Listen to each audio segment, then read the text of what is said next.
女士，殷公主，你们这是往哪儿去啊？高堂台给舒公主送少司命大祭的礼服。听说那大祭的礼服华丽无比，10几个绣娘忙活了小半年才做出来，可否让我看看？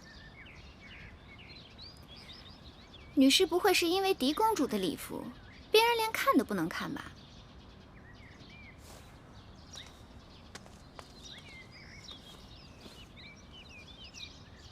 好漂亮啊！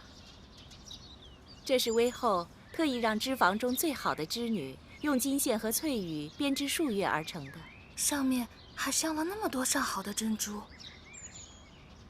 为了少司命大祭之舞，实在过于奢华了。因少司命是庇护我大楚妇孺，使大楚人丁兴旺的神奇。为了大祭，无论多么奢华，都是对神灵的敬意。更何况，大祭历来是由身份高贵的女子作为主祭。今年微后有意让舒公主在大祭之日领跳少司命祭舞，这礼服当然是要好上加好了。那大祭之舞的伴歌领唱，该是太子恒吧？原先微后属意太子恒，但南后说不好，南后看中的人，微后又说不妥。这不，屈子出面，刚刚定下了公子歇。黄歇？正是，公子歇是屈子的爱徒，九歌又是屈子之作，选择公子歇也算是度身定造。原来是黄歇。我等有要务在身，殷公主请自便。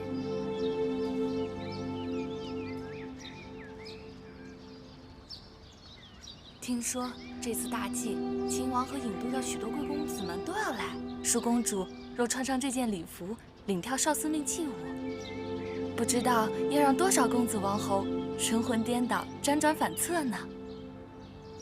这话说得太早了。你怎么知道，那日穿上这件礼服的，就一定是舒公主？大王已经应允了姐姐的婚事，妹妹为姐姐高兴。舒儿远嫁，最割舍不下的就是妹妹。无论姐姐在哪儿，妹妹的心都与姐姐在一起。按照祖制，我出嫁时是要有姐妹宗族作为陪嫁，和我一同去的。姐姐，你想让我做你的应试，跟你一同去秦国？你一定不愿意，对吧？对，我不去。也确实委屈了你。哪个女人不想嫁给自己心仪的男人，不想成为正室？我娘亲就是应妾。我从小到大，听到别人嘲笑讥讽我最多的，就是我娘亲的卑贱。我绝不让自己成为应妾，让我的儿女受到欺辱。姐姐知道我的，宁为玉碎，不为瓦全。更何况，我与子歇早有盟誓。可是母后对你一直耿耿于怀，上次月华台下毒之事也草草了结，并未追查真凶。我担心你留下来，害你的人是不会罢休的。此事我也惶惑。惶惑何人害你？惶惑他为何一定要害我？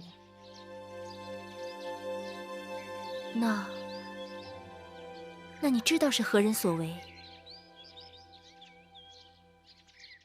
我只是猜测。姐姐对我如此之好，我真的情愿不是她。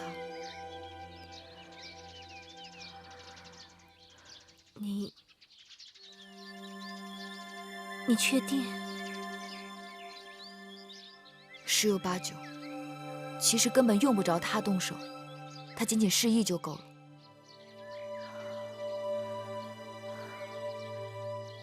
这可怎么是好？姐姐可知，芈月的娘亲和抚养芈月的举姬，曾与微后结下嫌隙，对此姐姐也应当有所耳闻。可这是上辈人的恩怨，与你有何干系？上辈人，你恨他，恨我娘亲。说恨，伤你的心；说不恨，伤我的心。可她毕竟是我的亲生母亲，是你的母后。看在我们姐妹情分上，原谅她吧。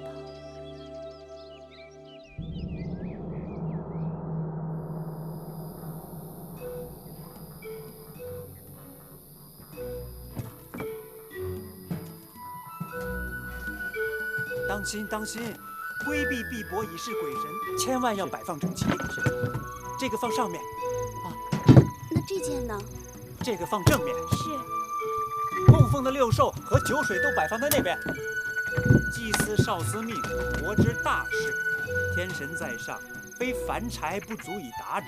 哎，一定要让人悉心照看这燔祭时的烟气啊！来来来，动动都快一点！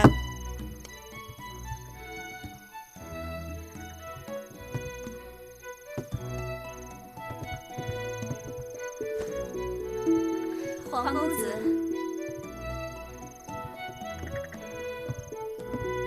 皇公子，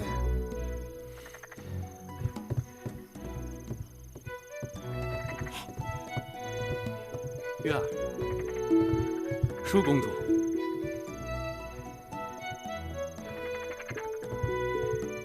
嘿嘿，傻笑什么呀你？月儿今日格外好看。步裙金钗，寻常打扮，有什么好看的？一会儿舒姐姐换上祭舞礼服，那才叫一个好看呢。妹妹步裙金钗，在皇公子眼中都有这般姿色。你若能穿上祭舞礼服，那不美若天仙了。姐姐，何时你也学得如此油嘴滑舌？姐姐的话是认真的。上回祭祀的时候，我就在想，若是月儿主跳祭舞，皇公子吟唱作伴，那你们才是郎才女貌呢。多谢舒公主成全。全是轻薄口舌，不与你们说了。哎，月儿，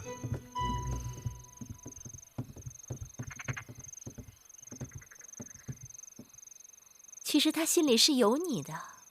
皇歇只是想讨个今日的彩头，祭舞之后，恳求大王把月儿许配给我，望少司命庇佑，天遂人愿。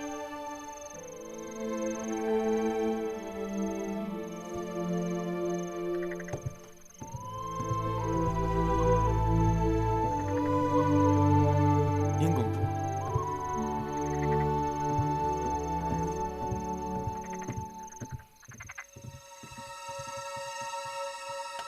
殷公主，这壶中便是公主要的北域雪梨酒。这公主答应的酬劳，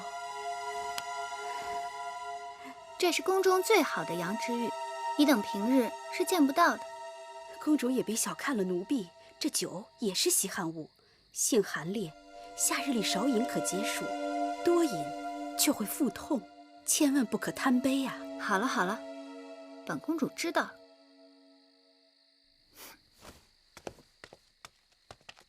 你见到舒公主今日要穿的那件祭祀舞服了吗？见到了，美的无与伦比。姐姐，刚才你与子歇说了些什么？不告诉你。你若不告诉我，那以后我也不告诉你了。你不告诉我什么？你想知道的事情啊。你不告诉我算了。天好热呀，珍珠，去给我和月儿倒些凉茶来。是。舒妹妹，可是口渴啊？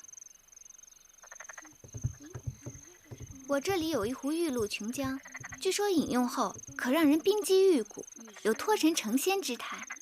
既然妹妹将在祭祀大典上主跳少司命祭舞，何不多饮2杯，也可助兴。姐姐，平日里你就不胜酒力，这酒还是不喝的好，免得误事。既然姐姐有这等好东西，妹妹怎能不喝呢？给我尝尝。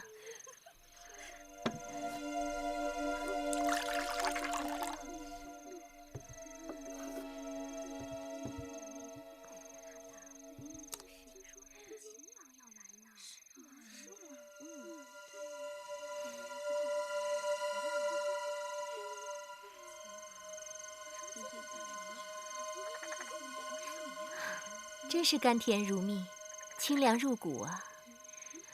这么好的东西，你们可不能跟我抢啊！再来一杯。姐姐，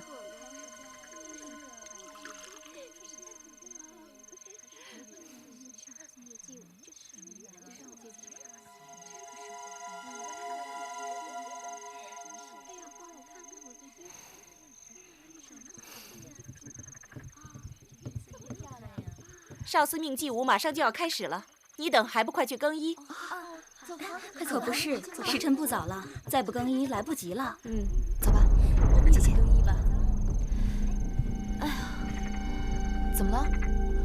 哎呀，舒妹妹，不知怎的，我这肚子有些绞痛。快坐下，姐姐，我给你揉揉。怎搞的？莫不是中了暑热，或者岔了气？不知道。哎呀，这疼一阵一阵的，怕是一时半刻好不了了。那怎么办啊？舒公主还要领跳少司命祭舞，身体不适，这可怎好啊？是啊，献舞少司命，万人瞩目，千万耽误不得。女师要早做打算啊。若是舒公主不能领跳，那只好临时更替啊。眼下能顶替舒公主的只有……女师说的有理，能顶替舒儿献舞的就是月公主了。啊，我不行，我不能跳。月儿，舒公主这话当真？私下里，月儿曾帮我许多次，她其实跳得比我还好。你真的和舒公主一起练过？我是练过，但我不行。月儿，我不能跳。舒妹妹此言不妥。祭祀少司命是何等大事，芈月从未接受过女师指点，草率献舞，亵渎神灵。献舞少司命，讲的是一个诚字。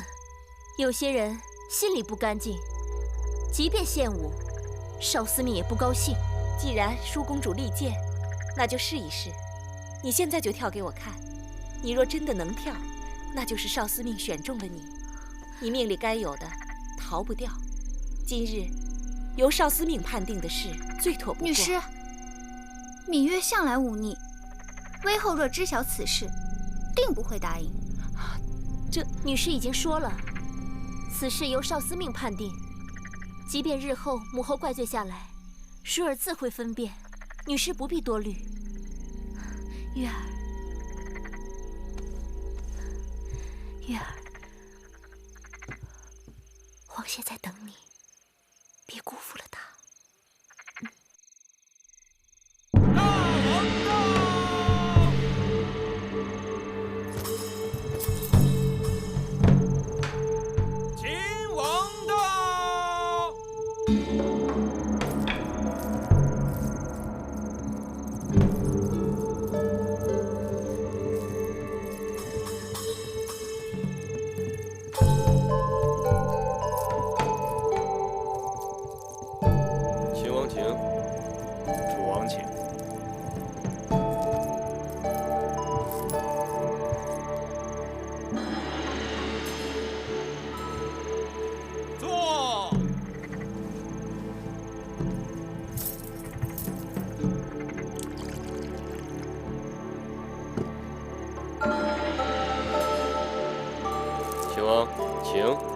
楚王请，微后请。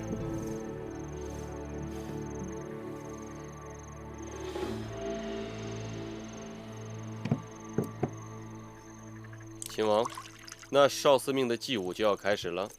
今日歌乐鼓舞同鸣相召，以屈子的九歌祭祀少司命，极光风雨，别具匠心。秦王可知道今日祭祀之舞领舞之人是谁？是谁？正是寡人的贤妹舒公主。舒公主领舞，好。早闻楚国歌舞美轮美奂，本王今日应楚王之邀，能一睹其真颜，也是大幸。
果然是相貌堂堂，一表人才。背后好眼力，舒公主未来的郎君一定是万里挑一的。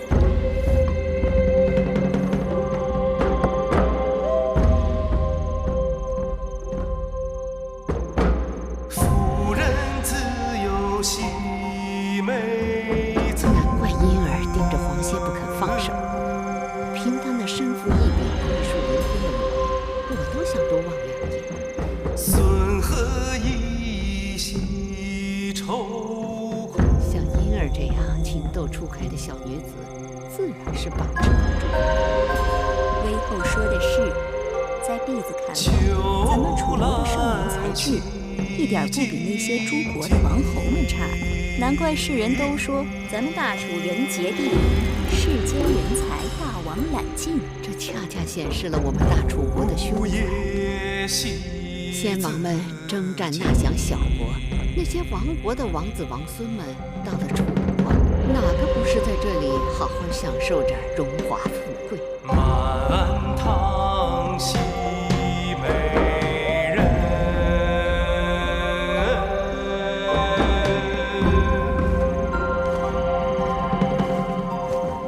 孤独郁郁西牧城。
姐妹真是人才济济，往日光闻舒公主舞技卓越，今日才知这月公主真是更胜一筹。大王，您说呢？啊，是不错，的确跳得不错，婀娜多姿，宛若仙子。楚离子啊，先前不是说今日祭祀之舞是舒公主的？或许舒公主身体不适，无论如何，早该是有人的。舒儿来兮，忽而逝。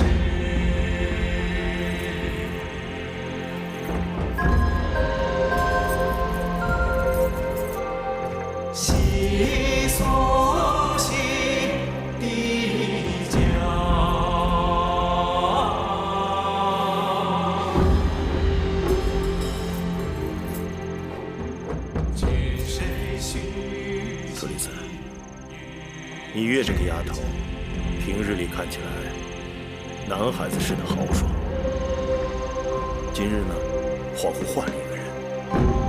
万曰可。臣弟刚才见他在台上与黄歇眉目传情，真是姻缘天赐，一双璧人。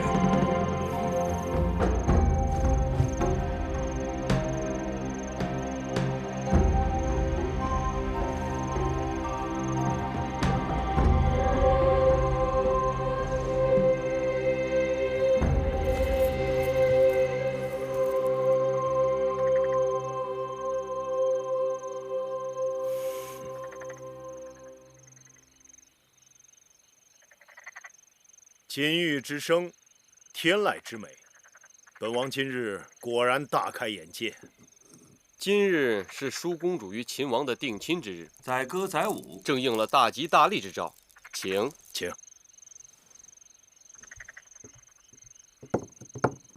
禀报大王，公子歇求见。带他过来。是。公子歇为何求见？秦王大约不知，这是我大楚的风俗。少司命是楚国幸运之神，掌管婚配、子嗣、祸福。往年给少司命献歌献舞的金童玉女，都可以来向本王讨个赏赐。哦，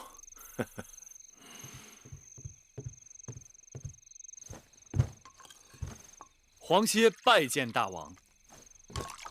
黄歇，今日祭祀大典，你等轻歌妙舞，令少司命欢颜。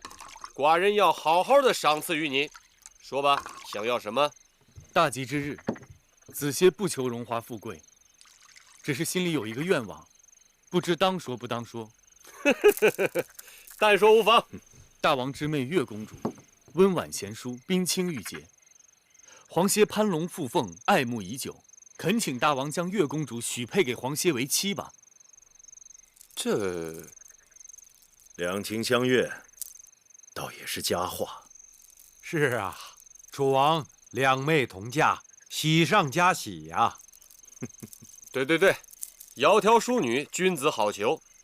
这才子配佳人嘛。公子歇，你身为太子伴读，屈子之高徒，该知道这儿女婚姻讲究的是父母之命，媒妁之言。你父母若健在，该由你父母指派媒人上门提亲；父母若不在，该由你们族长出面，这才合礼法。母后之言甚是。黄歇，月公主毕竟是寡人的贤妹，此等大事，寡人要于微后和你皇族族长商榷之后才好决断。黄歇回去即刻请本族族长前来提亲，多谢大王微后成全。今日少司命献舞，究竟怎么回事？舒儿喝了殷姐姐拿来的酒，肚子绞痛，实在是应付不了，才求月妹妹上台顶替的。芈音在我眼皮底下弄鬼，我心里有数。你若不贪杯，怎会闹到如此无法收场？舒儿知错了。即便如此，少司命献舞是宫中地位高贵之女子献舞，哪轮得上芈月抛头露面？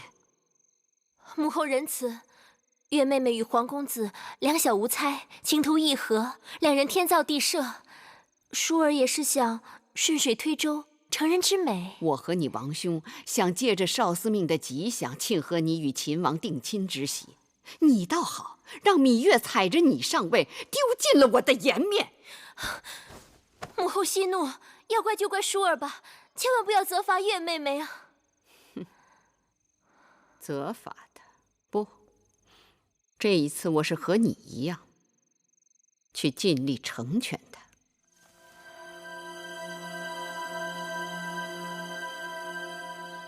寡人看母后今日的精气神儿比往常好些。舒儿的婚事虽然周折，但也总算定下了。舒妹的婚事定了，寡人也轻松了许多。照寡人看来，既然不能与五国交好，与秦国联姻是最好的选择。两个大国强上加强，这也省去了与那些个小国打交道的繁琐和啰嗦。虽说舒儿出嫁要到来年春天，但嫁妆也要开始慢慢筹划起来，免得到时候慌手慌脚的。母后说的是，寡人已经命内宰整理方府内库，列出清单，被母后挑选。方府是宫中藏宝库固然重要，但我想也得让平府准备个书目。这平府是宫中的藏书库，不知母后想要多少藏书给淑儿陪嫁呢？当然是越多越好。秦国荒蛮，淑儿远嫁秦国，有几卷书陪伴，也不至于太无聊。好，那母后放心，寡人尽力去办就是。母后也真是想得开，自己的宝贝女儿偷偷与别人相好了，这口气说咽就咽下了。寡人已经答应了秦王的婚事，母后即便心里不愿意也是无法了。或许寡人把淑妹的嫁妆筹划得更加丰厚些，母后能开心。母后打算给米叔什么陪嫁？珠宝玉器、藏书、整套的器乐，还有妓人和佣人。整套乐器？那是大套还是小套？若是大套，那就包括64件青铜编钟，24件青玉编磬，加上大鼓、小鼓、琴瑟、鱼箫、巫都、箜篌等，那就得200-300件。还有那奏乐、歌舞的妓人、佣人，那也得好几百人。这也太过分了吧？这怎么能说过分呢？淑儿是母后的心头肉，多些陪送是应当的。我楚国又不是拿不出来。永香令那里统计出要陪送多少人了吗？景昭两家各出1名族女为应妾，每个人最少有10多个侍从侍女。至于淑儿的陪嫁陪官，加上女官及家眷，还有奴仆600人，兵丁1000人，侍女600人，内侍300人，再加上奴隶3000人，还有那妓人和佣人，这样算下来，总数怕是过6000人了。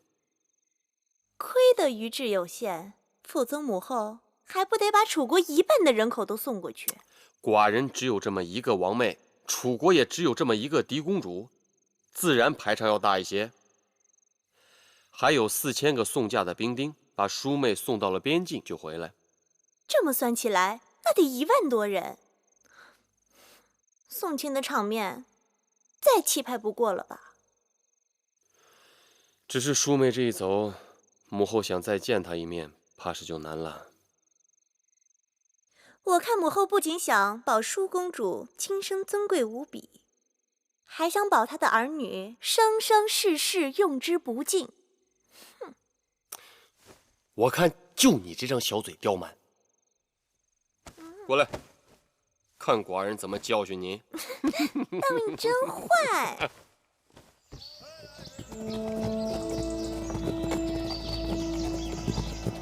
张子随寡人离开楚国，下一次回来不知何年何月了。张仪愿与大王相约，倘若下次再回郢都，定是兵临城下。好。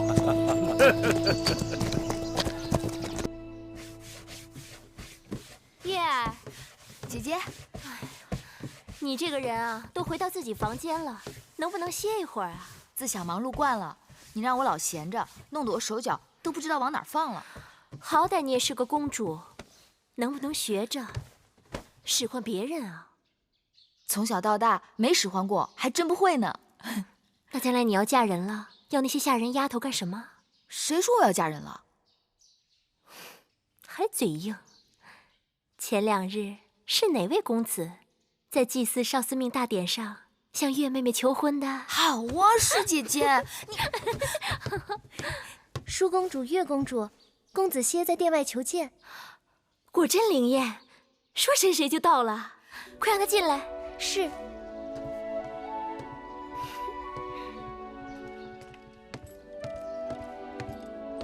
淑公主、月公主，哪来那么多客套？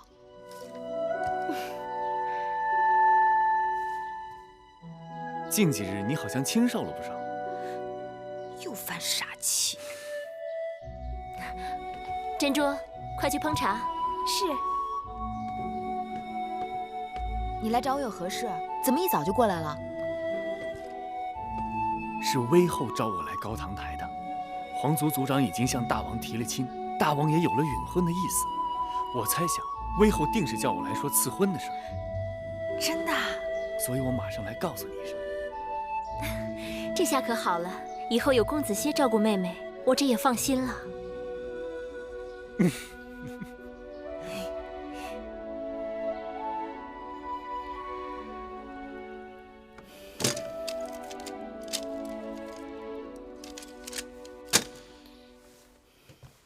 舒公主的嫁妆单还有2大车呢，微后不用着急，慢慢看，以免伤了眼睛。等再过几日，我把这些嫁妆单看完了，你拿给舒儿看看。如果他还有什么中意的，再一一添上。这段时间你也辛苦了，等舒儿出嫁后，你和我也好好歇息一下。奴婢微贱之人，怎么敢说辛苦？微后，公子歇来了，让他进来。是。他来做什么？是我让他来的。我刚刚想好了一盘棋，下好了可以一发双冠。皇歇拜见威后。免礼。皇歇，你长大成人了，你可知道你还在孩童时，我就在你们族长的怀抱里见过你。那时我看你古貌淑清，我就断定你将来必有相陀之才。威后过誉了。如今你的文才武略已经快赶上你的师父屈原屈夫子了，可见我看人一向很准。春秋时，鲁国的叔公武公也说过：“子贡贤于孔子。”而子贡说：“若是拿宫墙来做比喻，我的宫墙只有尖头一般高，别人过来都可以看到里面的一切；而孔夫子的宫墙有数仞之高，若不得其门而入，便看不到里面宏伟的宗庙和华美的宫殿。子歇与屈夫子正合此喻。”年轻人难得如此不矜不发。皇歇，你可知我今日让你来是为何事？子歇猜测，不应仅仅是家常闲话。是家常，但不是闲话。君子正心修身，还要齐家治国平天下。公子歇乃是楚国栋梁之才，如今也到了成家的年纪。子歇已为此事焦虑数日。那日祭祀大典，子歇已向大王提及亲事，望大王和威后开洪天之恩，成全子歇。你何苦那么惶恐？你父母早亡，男大当婚，我和大王自会为你做主。谢威后。按理说，你向公主提亲，须行6礼，那纳采问名就算了，但纳吉一定要做的。子歇的父母早已过世，可求我皇族族长代为纳吉。我已经把他的生辰八字给了你们皇族族长。昨日皇族族长把大祭司问卜于庙的结果告诉了我。大祭司在神寺求问神灵，求问祖先。祖先说，你们这桩婚事应是吉兆。太祖明堂必有子歇。既然如此，那接下来就要纳征请亲了。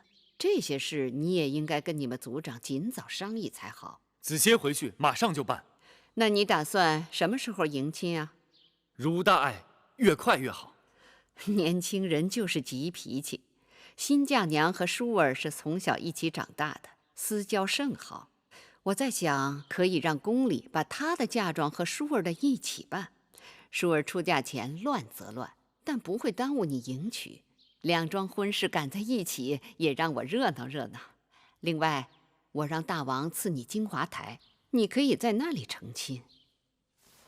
全凭威后安排。威后说了，让你和舒公主一同出嫁，还让大王把金华台赐给你我成亲呢。听起来样样都好，只是威后何时变得这样善心了？怕是大王已经允婚，干脆做个顺水人情罢了。少司命庇佑，希望这一切都是真的。当然是真的。哟，这不是黄公子吗？殷公主，听说大王已经给你赐婚了，月儿正要去给黄公子道喜呢。谢殷公主好意，成亲之时，我和月儿一定会请你去喝喜酒的。哼，用不着客气。喜酒呢，月儿当然是要喝的，而且会和黄公子一起喝。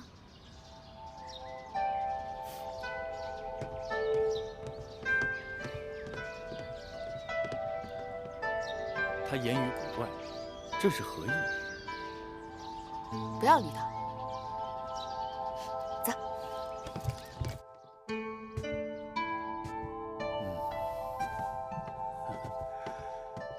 哎，子谢，季伯，前2日大祭司把你和公主的八字做了纳吉，你猜怎么着？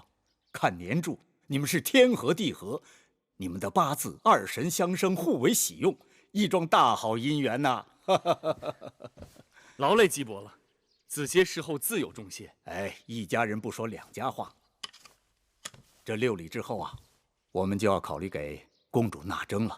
仪礼试婚礼上对纳征是有规制的。虽说楚王不在乎咱们那点钱财，但那上好的玉璧、虎皮、鹿皮，那是一定要有的啊。那是。还有锦帛，20匹够了吧？就20匹。接下来我们还要赶紧的禀于有司，告于乡老，好好操办这件事。不对，这八字不对，季伯，公主的生辰八字有误。怎么会？这是宫里送来的，字字金玉，板上钉钉，不会有错的。月公主是癸未年生人，而这上面是壬午年生人，日子时辰都不对。什么月公主？你手里拿的是殷公主的八字，你可不要乱讲啊！殷公主？哪个殷公主？季伯，我要娶的是月公主，芈月。哎呦，威后让大王赐婚的可是殷公主，不是什么月公主。你当着威后的面，可是答应了这桩婚事的。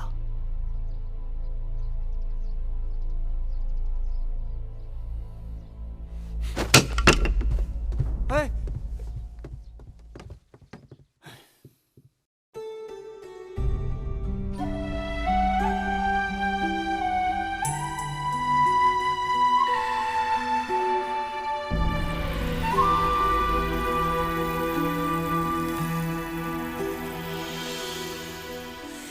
繁星如许，明月如初，前尘往事从何起数？心有情丝万千言书，却生得一缕孤独。春花开谢，秋草又枯，盛衰荣辱，如何细数？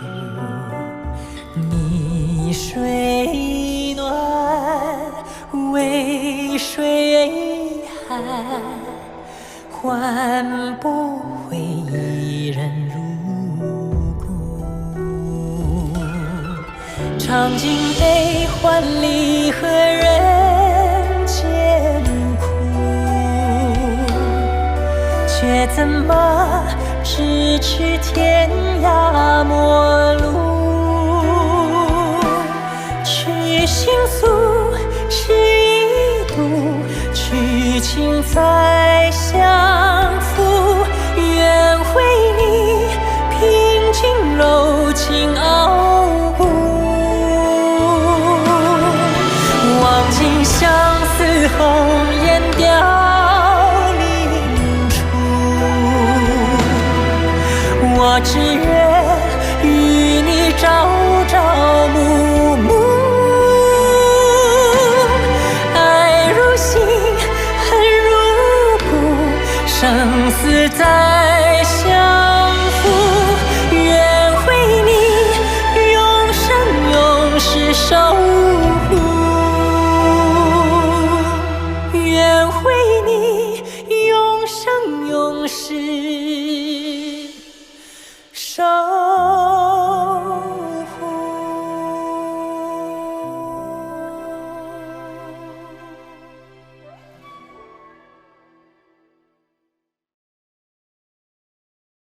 公子，不要拦我！我要见威后！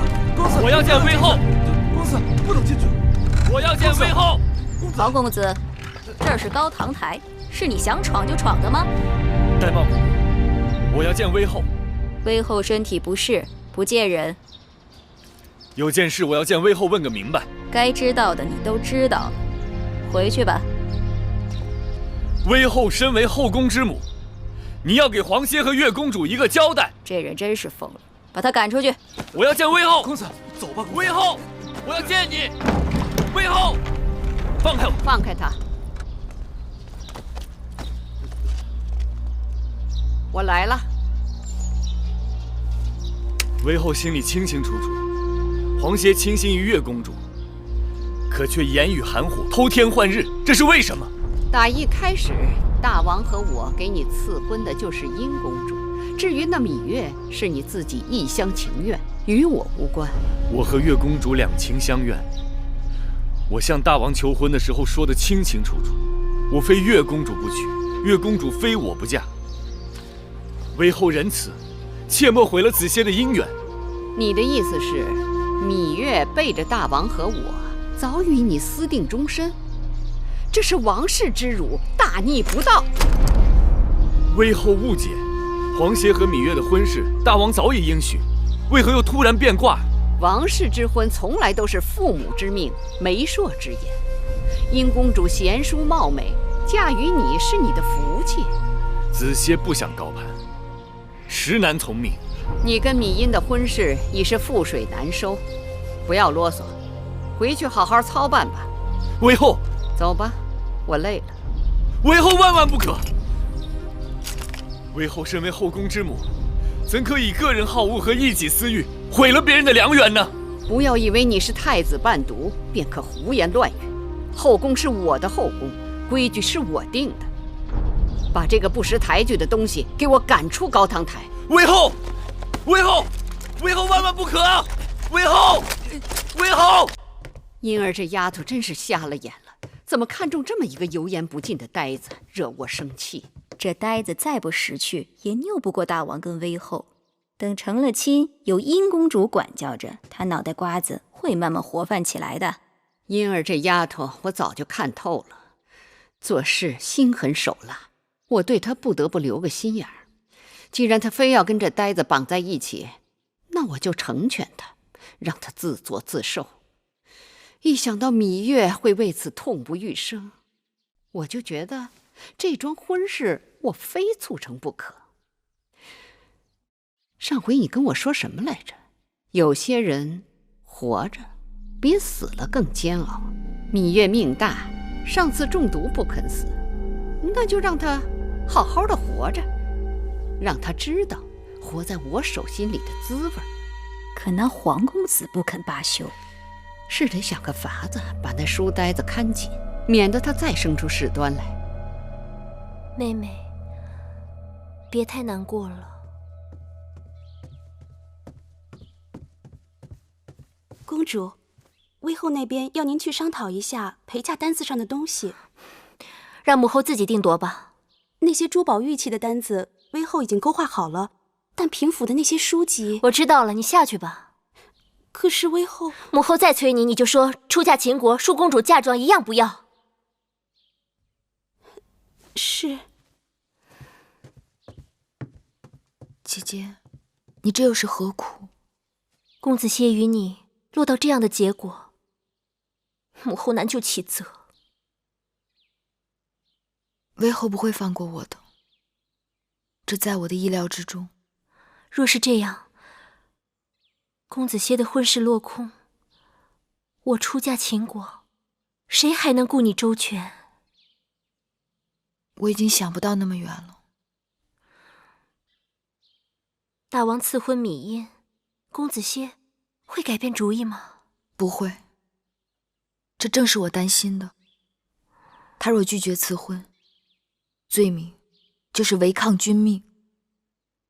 大王会对他治罪的。公子些娶你不成，抗命不成，那你们该如何是好啊？无路可走。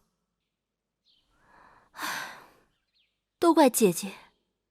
那日祭祀少司命献舞，姐姐半真半假的肚子疼，就是为了让你有机会和皇公子珠联璧合。谁料却弄巧成拙，反而让母后更加记恨于你。眼下还有什么办法是姐姐能帮你的？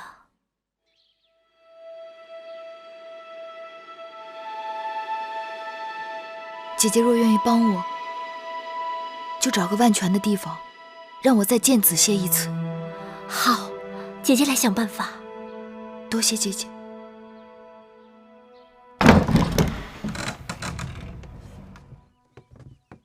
大王赐500卷书简给舒公主做嫁妆，内载列出的书目给微后和舒公主过目后，却不甚合意，所以舒公主才要我陪着过来，亲自挑选。月公主说的是，根据楚国之历来规矩，给公主做陪嫁的这些书简，不能是孤本，只能是抄录本。不然的话，公主这一陪嫁过去，咱楚国不是少了一些典籍吗？只是我这平府里的书卷已经多年没有得到整理了，好多个书卷都只剩孤本，抄录的副本它就不够齐全。你说这临时要找这么多的抄录本，哪儿去找啊？为何无人整理啊？若是没有朝中大臣主事分派编修，布置世子抄录整理，小臣那些个粗俗不堪的杂役，怎么敢去动这些典籍呀？好了好了，带我周围看看吧。是，请。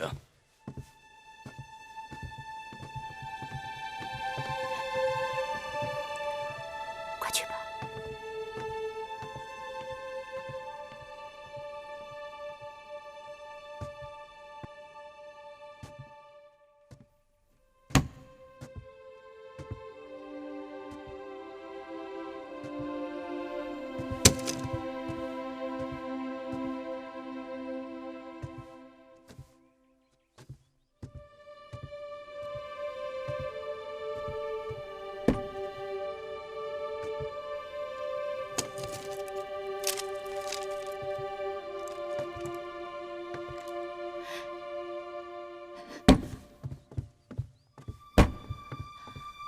子歇，子歇，月儿，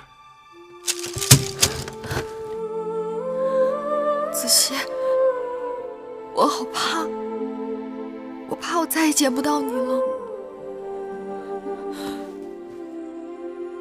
我也怕。在这宫里，魏后一手遮天，我真的怕她再伤害你。那我们该怎么办啊？顶多以死抗婚，你我均不为死，奈何以死拒之？鱼死网破，只怕正好合了有些人的心思。我想，魏后尽管赐婚，但她困不住你的手脚。你可以逃婚，可以跑。对呀，既然眼下楚国宫中佞臣当道，我不如干脆藏之隐身，跟你一起跑。可是这宫里重重铁壁，魏后的耳目把我看得很紧。我就算能逃出宫，咱俩结伴相行，只怕连郢都的城门都没有出去，就要被他们抓回来了。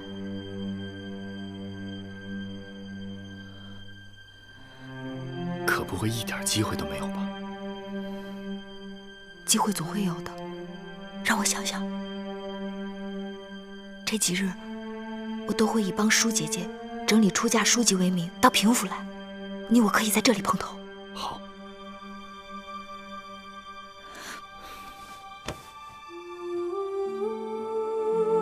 假如我真的和子歇走了，你们怎么办啊？只要你们能走，不用顾及我们。可你们打算怎样走？姐姐，不用担心我，我也是男子汉了。只有分头走，才不会引人瞩目。只是还没有详尽的打算。这可行不通，你一个女儿家，路上何人照顾？出了意外怎么办？分头走，彼此如何联系？到哪儿聚头？更不要说你是个公主，魏后只手遮天，她可以用任何名目在楚国上下搜捕你，这样风险太大了。姑姑说的有道理，但事已至此，哪有不担风险的办法？最好是不要惊动魏后，能名正言顺地离开这儿。名正言顺？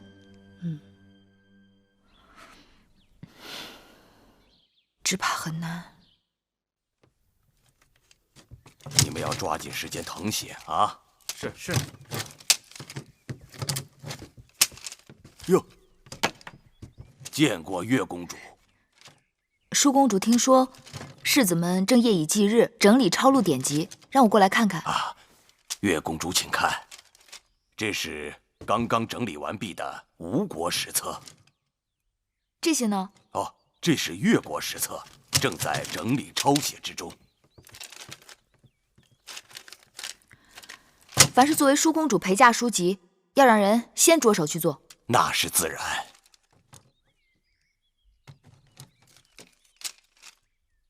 哎，这是什么？这是孙子兵法。孙子兵法啊，这是一套比较完整的孙子兵法。当年孙武在吴国练兵，铸就了这套兵法，由吴王阖闾收藏于宫中。后来孙武离开了吴国，便有一些断简残篇，流传到世上。但这套完整的兵法呢，一直存在吴王的宫里。后来越王勾践灭了吴国，那么这套兵书也就藏于越国，直到先王灭越，才将这套完整的兵书收藏于我楚国的宫中。既然如此珍贵，为何扔在此处无人问津？是啊，当年先王在的时候，是想找人来整理这套兵书，可是没过多长时间，还没来得及动手，先王就驾崩了。大王继位的这些年，一直无人问起这套兵书。幸好舒公主的陪嫁书中没有这套兵书，要不然又得要多少人来誊写，忙手忙脚的，那也来不及呀。兵者，国之大事，生死之地，存亡之道，不可不察也。故经之以武事，教之以纪，而索其情。一曰道，二曰天，三曰地，四曰教，五曰法。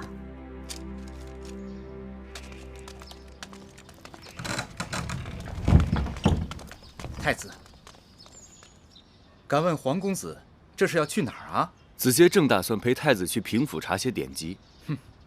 大王有旨，公子歇与殷公主大婚在即，威后特赐金华台给公子成婚，所以请公子即刻进入金华台，以安心料理婚事，闲人不得入内打扰。请吧。慢着，公子是我的陪读，此事我要去与父王商榷。太子，威后要小的传话，说是公子歇的事与太子没有干系，还是不要趟着浑水好，安心在南巡殿读书吧。公子，太子，无妨。请吧，公子。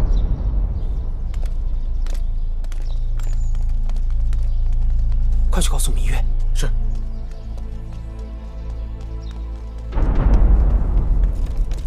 月公主，月公主，月公主，皇公子被威后以筹备大婚为名，已经关进金华台了。关进金华台？包括太子在内，没有大王和威后的命令，任何人不得进入。那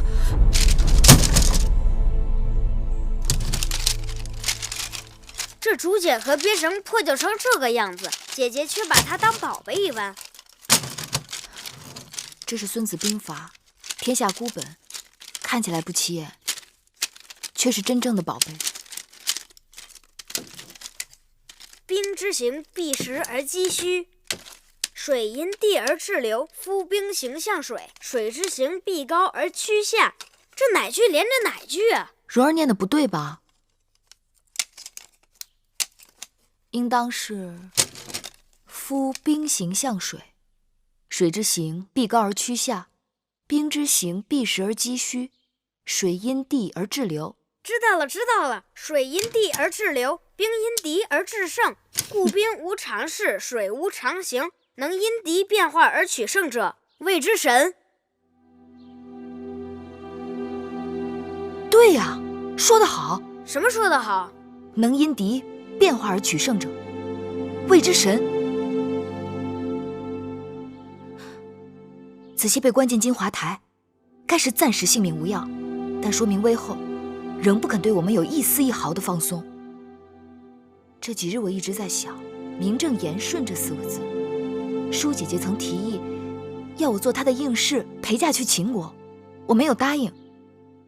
现在想来，只要能离开楚国，那便是海阔天空了。对呀，不如先假意赞同，让舒公主去睡转魏后那边。魏后若肯放手，你就可以名正言顺地离开楚国，你和黄公子就有了逃脱的希望。只是这筹划要不要告诉舒公主？还是先瞒她一阵为好，少一个人知道，少一份风险。更何况，万一事情败露，我和子歇是死活都豁出去了，但绝不能连累了舒姐姐。妹妹，你真的想好了？嗯。好妹妹，这下可好了，姐姐这7上8下的心也算是掉到井底。我知道你一直为你娘亲的身份所困扰，但是你想想，你我毕竟与他人不同，即便你跟我随应，我绝非会把你看成卑贱女子，你我依旧是好姐妹。将来你的儿女就是秦国的公子公主，血统尊贵，一生无忧。姐姐，此刻我就是想离开这儿。什么血统尊贵，一生无忧，我已经顾不上了。不管怎样，你想通了就好。我会去母后处向她挑明此事的。什么？你要芈月做你的陪嫁？你是真的糊涂懵懂，还是故意来惹恼我？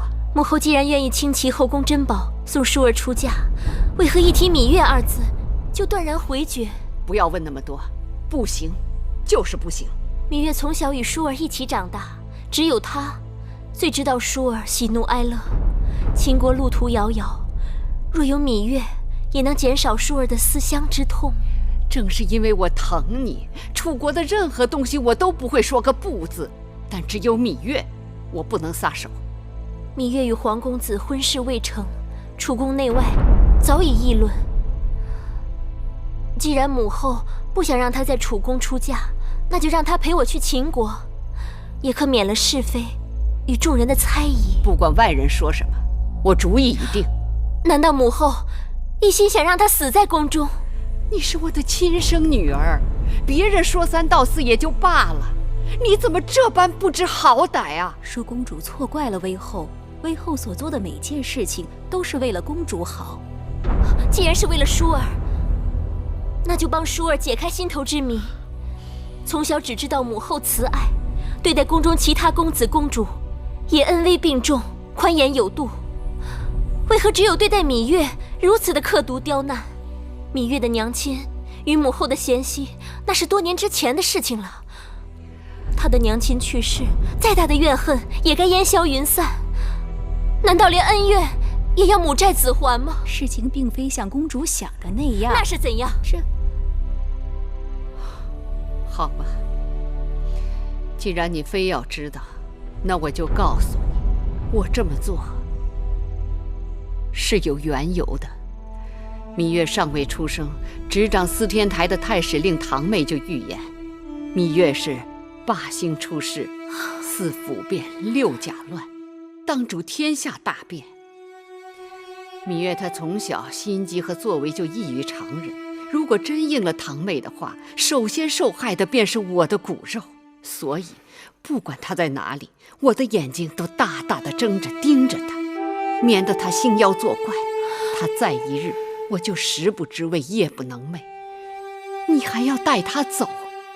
你太不知道轻重厉害了。母后，所谓堂妹的预言，从一开始就荒诞无稽，母后却偏偏自寻烦恼。芈月从小孤苦伶仃，母后更应该可怜她，年幼丧母，无人疼爱，对她格外开恩才是。却因为10几年前某人的胡言乱语，疑神疑鬼，捕影拿风，这是何苦？我把前因后果都告诉你，如此苦口婆心，你还执迷不悟，你想气死我呀！淑儿原本还猜疑玉儿到底犯下了多大的过错，听了母后一番话，却更觉得她无辜了。淑儿心意已定，若母后不准，我就去向大王评理，望母后顾及母女情面，不要再阻止淑儿带玉儿去秦国了。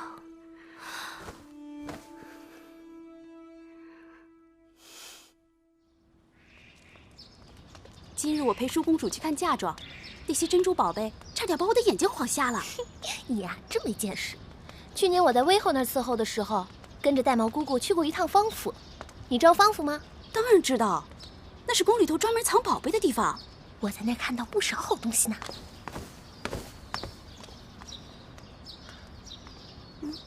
你知道吗？听说这回大王赐给每个陪嫁应时不少好东西呢。他怎么没去领啊？看书看傻了呗。自从威后给皇公子和殷公主赐婚之后，他就心灰意冷，胭脂水粉一概不沾，除了看书还是看书。用不上的东西给咱们俩。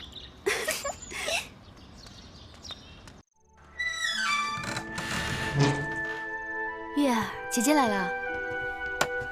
我经过你的屋子，看到里面还有光亮，都这么晚了，怎么还不睡呀？我想再看一会儿书。不就是一部兵书吗？女儿家又不带兵打仗，看它做什么？反正心里头闷着，正好拿它解烦。上次月花台中毒，你的身子一直没有好利落，当心再倒下。知道了。那我先去睡了。好，你也早点歇息吧。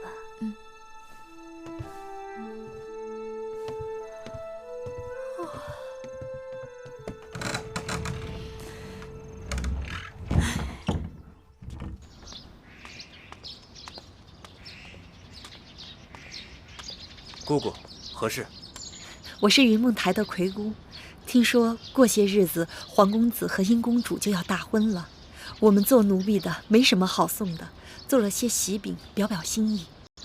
啊，交给我吧。那就有劳了。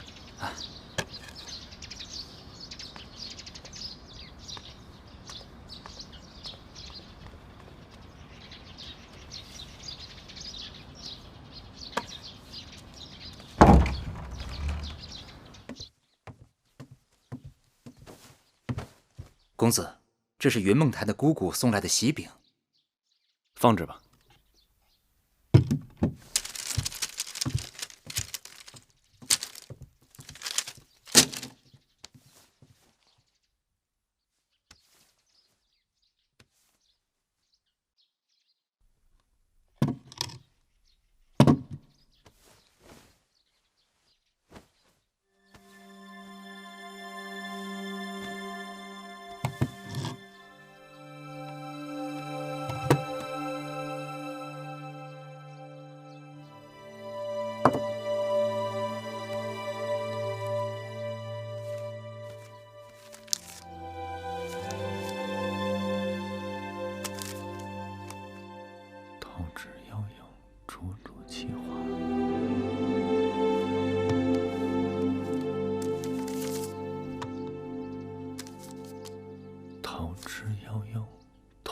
换日。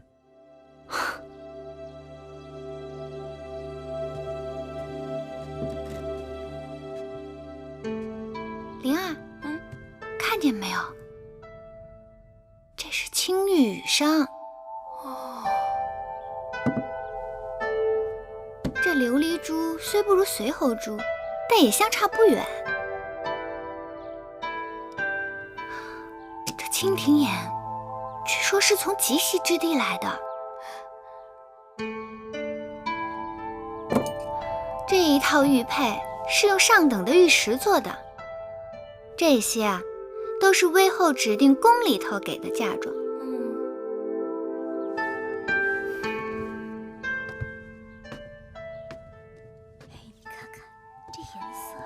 这犀角杯和这一套8组带钩，分别是用金银铜铁、西域流错8种制材做成，这些啊都是大王赐的。这赤玉珠串，还有这一套金饰，共有12件，这些都是娘亲留给我的。公主出嫁，这些嫁妆多风光啊！看起来跟狄公主没什么两样。狄公主？狄公主有什么好呀？狄公主要远嫁，要嫁到那狗都不拉屎的地方去，这辈子想回楚国，跟登天那么难。比起来，我宁可不当狄公主。公主说的也是，恕公主这次走了，还不知道哪日才能再见到。那月公主就更可怜了，娘亲早死，又不为威后所喜，只怕是连个送她的人都没有呢。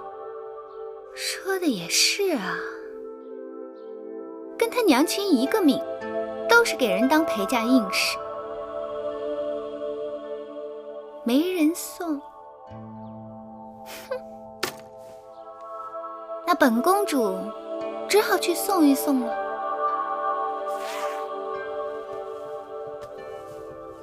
哎呀，月儿姐姐，哎呀，你也真是的，宫里给每个应试都配了婢子和下人一起带到秦国去，你怎么一个也不要啊？月儿不会使唤人，姐姐若喜欢，留下自己用。不说别的，眼下若是有人照应你，这些针线活哪要你亲自操持？这是给蓉儿做的衣裳，蓉儿长大了，少年公子翩翩风度，衣裳总要多备几件的。我这当姐姐的做的，无论好坏，总是当姐姐的留给她的一片心意。那要是到了秦国怎么办？我是王后，你是我的姐妹，总不能这些事情还要你亲自动手。就算你肯，我还不肯呢。秦国后宫那些不知根底的人，还不知怎么笑话我们。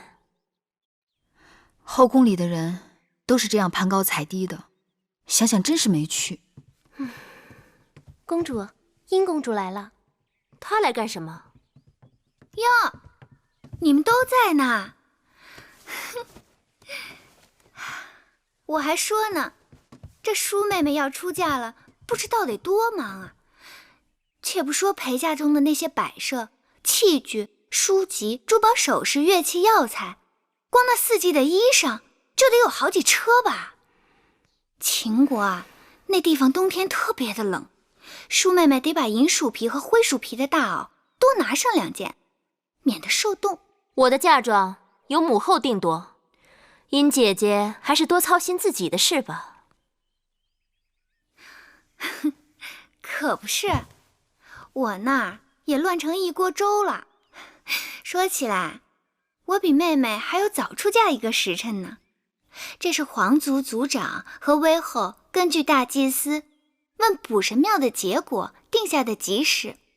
这不，陪嫁的单子也有了，光金银玉石、玛瑙沉香的手串、手镯子就有好几大盘子，再加上项圈、耳环、凤钗什么的，一样样的看过来，看得我头直疼。其实啊，我也不在乎那些东西。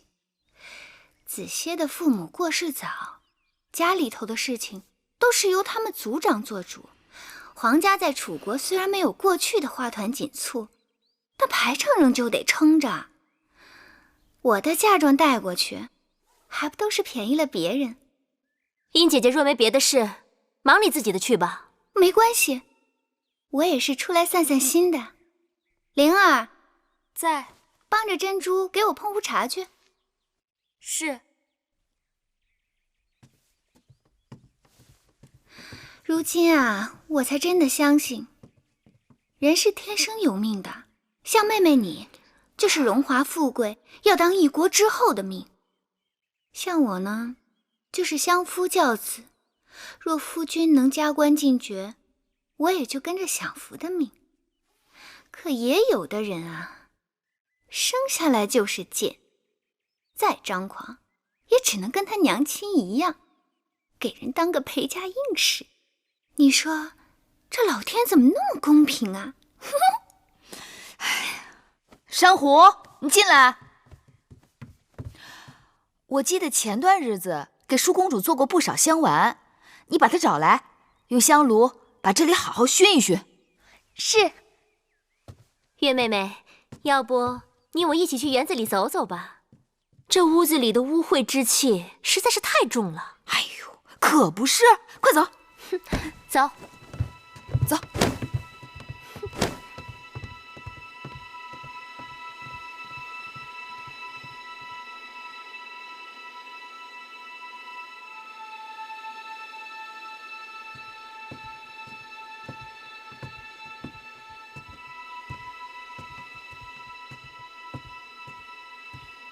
母后，母后找我。舒儿来了，快坐到母后身边来。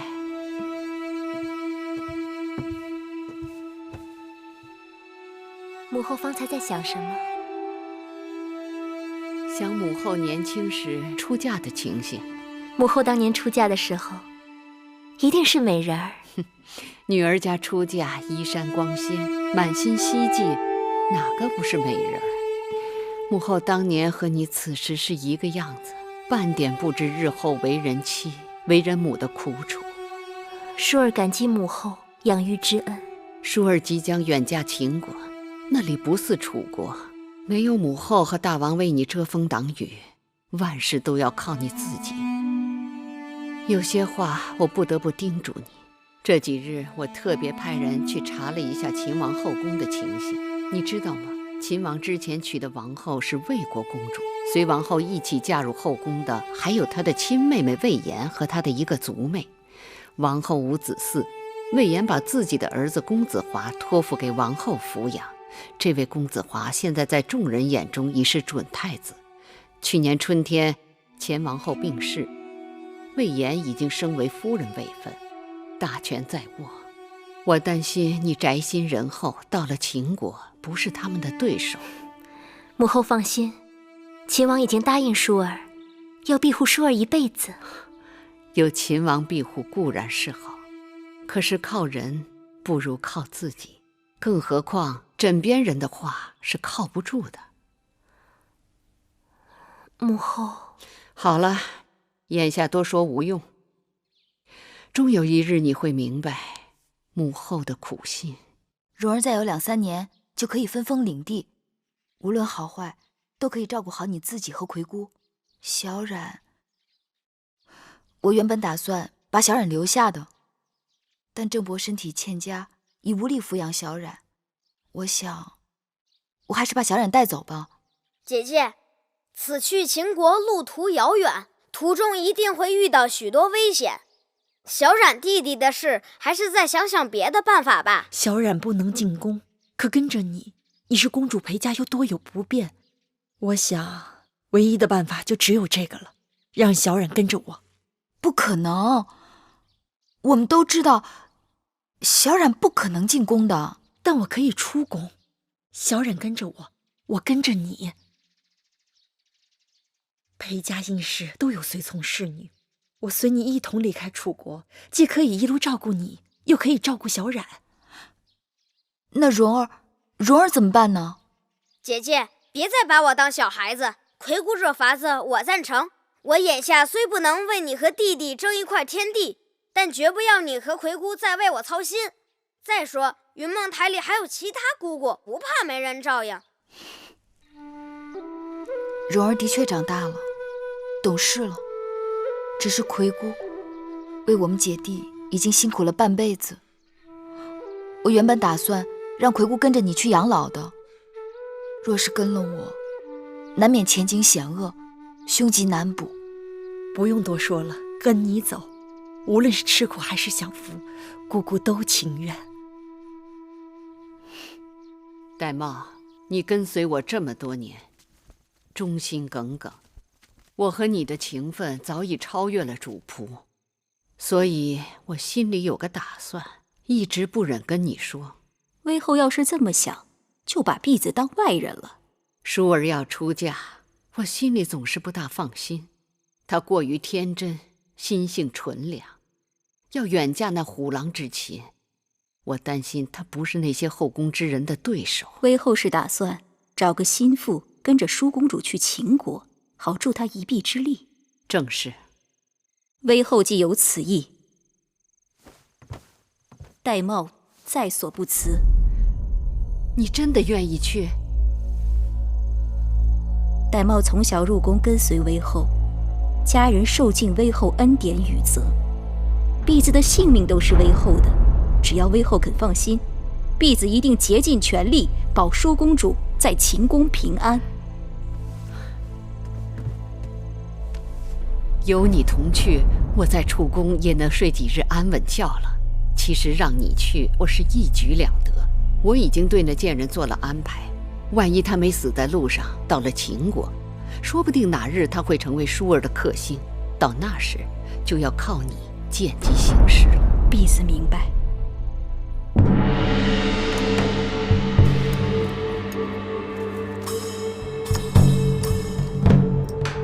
殷公主，时辰到了，殷公主请。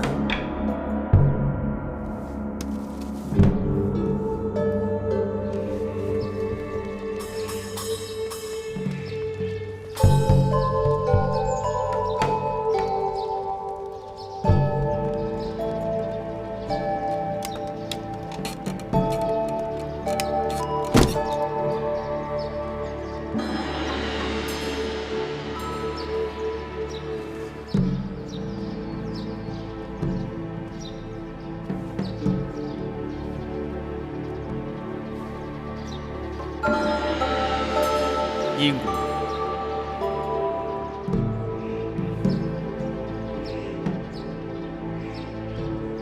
季伯，怎么不见黄公子啊？子歇躲在喜房里不肯出来，我也正着急呢。他要不来，如何行这一拜大礼？我亲自去请他。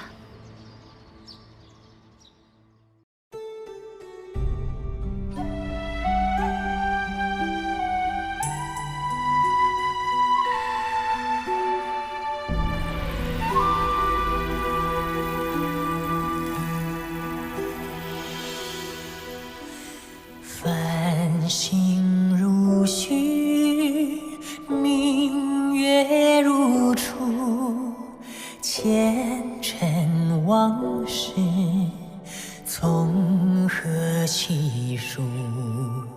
心有情丝万千束，却生得一缕孤独。春花开谢，秋草又枯，盛衰荣辱，如何细数？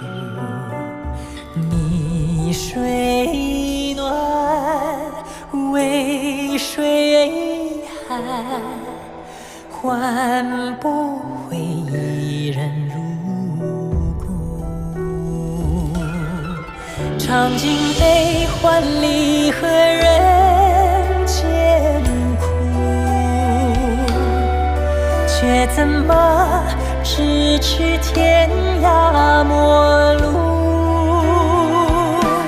去倾诉，是一度，去情在心。相扶，愿为你平静柔情傲骨。望尽相思红颜凋零处，我只愿与你朝朝暮暮，爱如心，恨如骨，生死再相负，愿为你永生永世守护，愿为你永生永世守护。